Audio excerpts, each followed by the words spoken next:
on, do it. I have really reached the bottom of my career. He is not AIDS infected. He's just a skinny, good-looking dude. Is this gay you? Is that gay you? We done followed Tony for a long way, and now we done seen how he gets his way through Hollywood. Look at that headband. I have no idea who he is. Never saw him. There's literally a floating island of garbage. You know, when I was going in to do that rally, the goal, have the president go, that was cool. Thanks, man, for Did he a say that on comedy that show. team? No, he didn't. Never heard of him and don't want to hear of him. I didn't get to talk to him that day. Tony Hinchcliffe, I love you like a little brother, but I've had it up to here with your politics. I mean, I got called a Nazi, gay, racist over and over again. I'm none of those three things. A little fun fact. In the past 2 years, Tony Hinchcliffe has been everywhere. For some, his success is well-deserved, and for others, he's just another crime of Rogan against humanity. But unlike most Rogan Sphere comedians, Tony's success didn't happen quickly after appearing on JRE. He first appeared on the podcast in 2013. Tony is an up-and-coming young stand-up. I found out about you from Brian. Almost a decade before he got any success. And this is not by accident. From all the comedians who got famous from appearing on JRE, he has the least comedic skill, interesting personality, or interesting life story. Even though it's hard for him to pass on scamming Netflix with another special, he seems to know he can't be funny unless he is roasting someone. That's why he turns every public speech into a roast. Like the time he roasted Puerto Rico at Trump's campaign rally for no reason and became a nightmare for Trump. Former President Donald Trump is now scrambling to do damage control. Somebody said there was a comedian that joked about Puerto Rico or something. After a comedian at his rally in Madison Square Garden called Puerto Rico a floating island of garbage. Now, obviously, in retrospect, having a roast comedian come to a political rally a week before Election Day and roasting a key voting demographic, probably not the best decision by the campaign politically. There's unmatched joy Tony gets when he feels like he's shattering someone's self-esteem. Seriously, Chelsea actually had her eggs frozen, not on purpose. They're just inside of a cold, frigid bitch.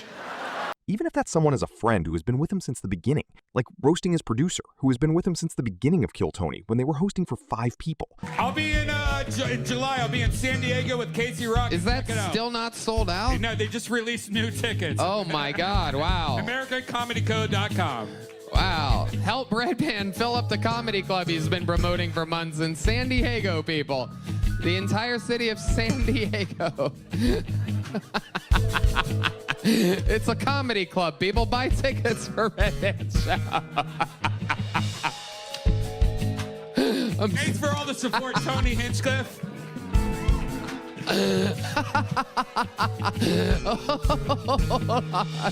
Okay. Or mocking his friend's career and reminding him he's less successful than him. Go have your magic moment. This is the biggest thing in your career. Go do it. Go get it. Go get it. He can't seem to match the insight and comedic skill he has when he's roasting someone to write a single joke worth remembering for a stand-up set. When I do use the public restroom, I always use the handicap stall. It's the best. It has those fun bars that you can hold on to, pretend like you're taking some kind of roller coaster shit. What kind of jetpack shits are handicap people taking? Where they're holding onto that bar, just sitting there like, whoa! Whoa! Man, thank goodness this bar was here. I would have hit my head on the ceiling. All of a sudden, I look under the door and I see 2 wheels roll up. Oh, shit. I guess I have cerebral palsy now. You open the door and just pull one of these off. Like, oh, hello, how are you? Some of my old buddies from high school actually just came out to visit me in LA, where I've lived for 11 years. And I took them to the beach and a bird shit in my mouth. Yeah. All of Tony's success can be attributed to his insane drive to shit on people. Even the beginning of Kill Tony. I was very lucky early on at the Comedy Store to get to host the open mics there, which are 3-minute long sets. The talent coordinator put me in position to host, which means you have to go up on the stage every 3 minutes and back down again. Oh, so you had lots of workout. With 40 comedians in a row doing 3 minutes, 3 minutes, 3 minutes, 3 minutes. I would go up in between each comedian and kind of make fun of them, or maybe say, hey, by the way, that joke would work if you had the punchline at the end, like if you would have said boom, and then the crowd would laugh. So it was kind of like I was giving advice or annihilating them, roasting them. And you only have 3 minutes to think about what you're going to say after they're done. So I would literally got in the habit of being able to watch someone for 3 minutes and be able to make fun of them 1, 2, 3 maybe jokes and then go, all right, your next comedian, blah, blah, blah, blah. Sometimes I'd be sitting in the back of the original room at the Comedy Store and another comedian would sit next to me and we would be laughing at ourselves, whispering in each other's ears about making fun of whatever comedians on stage to each other. We'd be in the back of the room. Sometimes we'd be the only people laughing at the open mic because of what we're saying to each other. And it would be some of the funniest stuff. And I thought to myself, how do we show the comedy fans this side of it? Even though Tony credits his skill to his experience in his role as an open mic host, even before the hosting responsibility, he was known for relentlessly making fun of beginners, to the point that he's known by many for being mean. But I think I did get a reputation for being a mean guy, especially back then. And I think that happens with people before they have a reputation or before they are established. I'm in my young 20s. You're in your young 20s. This is my best bud. I'm in this new place that's weird. Some people are accepting, some people aren't. And you are in the hallway saying, you're never going to make it, kid. But I was right. From the way I remember it, it wasn't just the roasts and the jokes, which I also love to do. The part that felt different for me back then was it felt very personal. My best friend John was always around, and the way you talked about him to me wasn't even in joke form, was mean. Does John still do stand-up? No, John. But he was back then, right? John was doing stand-up, and he was doing stand-up until he started writing on the first show we worked on Undateable. Yeah, I write on shows too. But the point is like he quit doing stand-up, right? Yeah.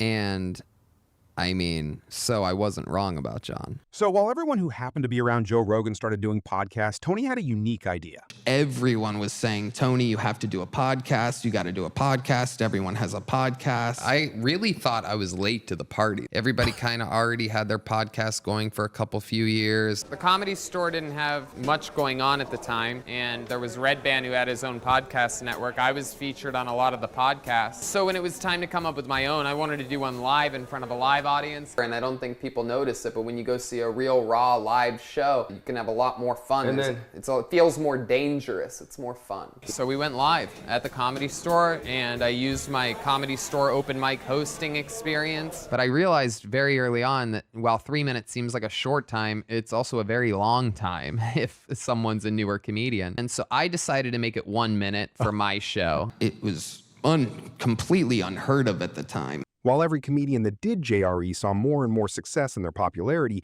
Tony's rise to the top wasn't as fast as the others. This thing's already a hit. Yeah, that's right. Tony has been on many episodes of Death Squad. If you've listened to the Ice House Chronicles, he's been on the Joe Rogan podcast, and he's been asking for a podcast for a long time. It's called Kill Tony. It's on the Death Squad network. You can check out a live show at the Comedy Store on Mondays. You do it live 8 p.m. only, right? Yeah. That's it, live. That's a good concept. That's very good. It was definitely it didn't happen overnight with that show. I think the main reason is that the show isn't a typical podcast. When people go, what's this podcast? Oh, it's open micers. That you can't really describe Kill Tony in like one sentence. I go down to the open mic people. I go out there when they're all signing up and I make an announcement and I tell them who's on the show and I tell them the concept of the show. And we had a record 44 comedians sign up on Monday night for the opportunity to do 1 minute. And we were doing this was a free show.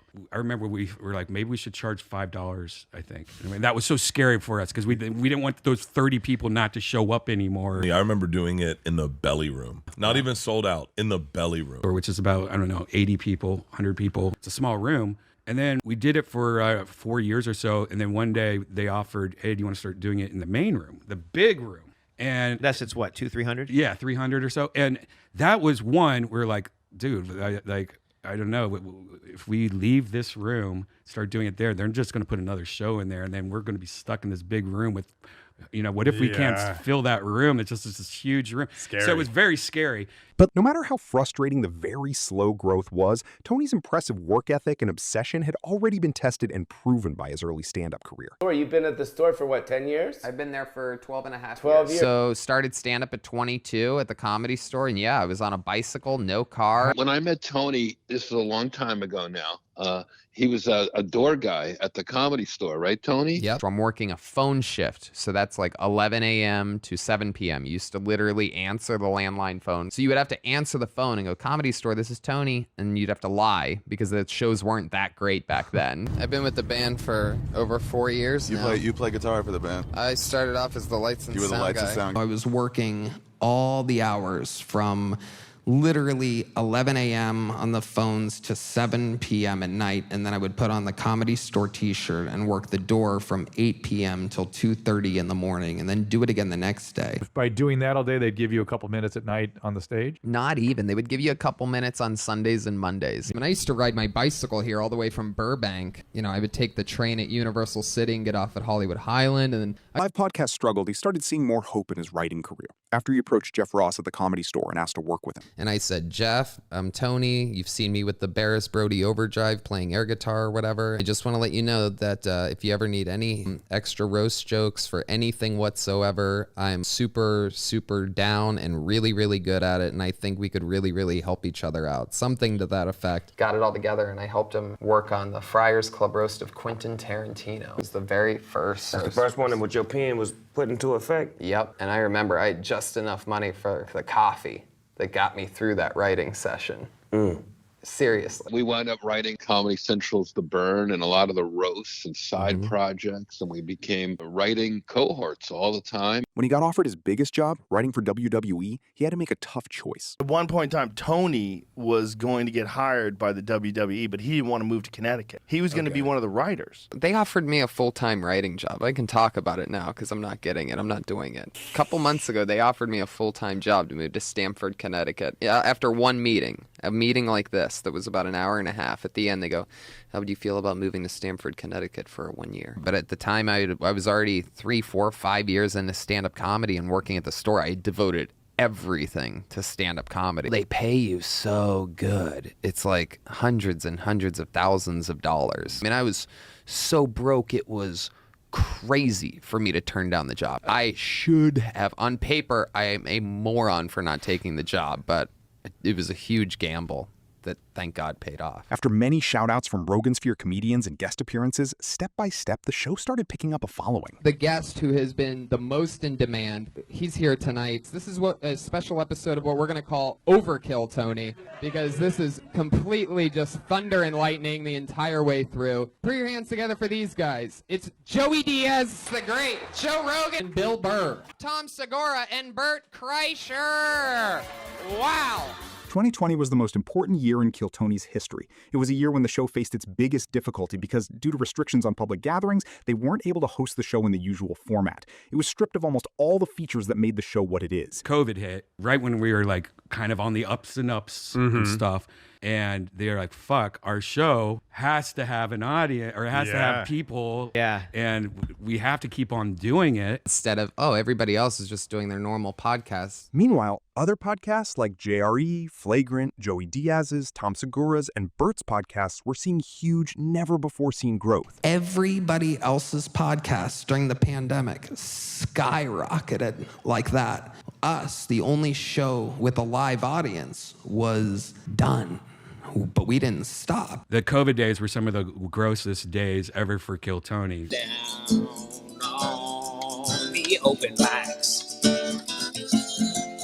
from West Coast to... Because it was just a bunch of people calling in, doing stand-up comedy over a webcam. Oh, wow. This time seemed to leave Tony with frustration and severe desperation. It was the most fucking depressing. That followed were perfect for the hungry wolf to get even with the world. Look who's back, Shane Gillis, bringing a six-pack. So this is Chen. She's a transgender Asian woman. Oh, fuck.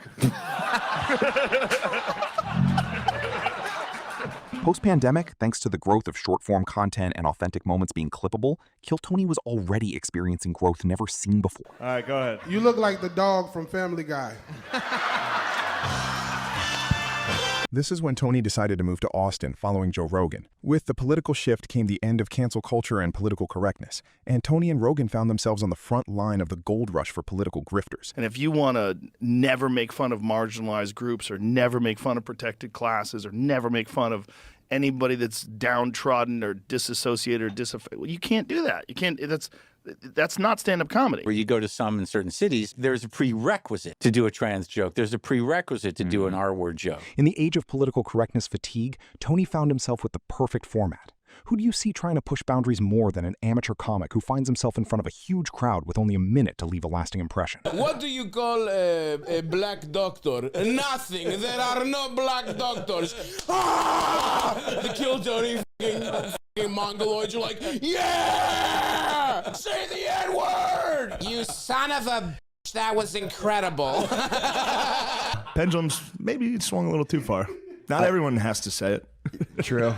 Every single set. But lately, this isn't what Tony is mostly known for. It seems like Tony has been falling in love with the other way he's been getting attention, besides the support of people falling for his grift: rage bait. The Trump thing at MSG being global news was so insane that not only did I make it, I feel every time like I'm kind of making it again. He got into a fist fight on a private plane, proof that no matter how much money black people have, they're still just gonna act like ninjas. I really, again, I'm just a big fan of this president. People can say that I kiss ass. And, I don't ever acknowledge these guys, these mentally ill people, when they, go online and start talking about me and my friends. And it's another thing Tony is naturally gifted at. There's this thing that I've been hearing where people are like, comedians should be punching up, not punching down. You're supposed to make fun of the big thing. Well, if everybody is making fun of that one thing, then I think it's kind of funny to go the other way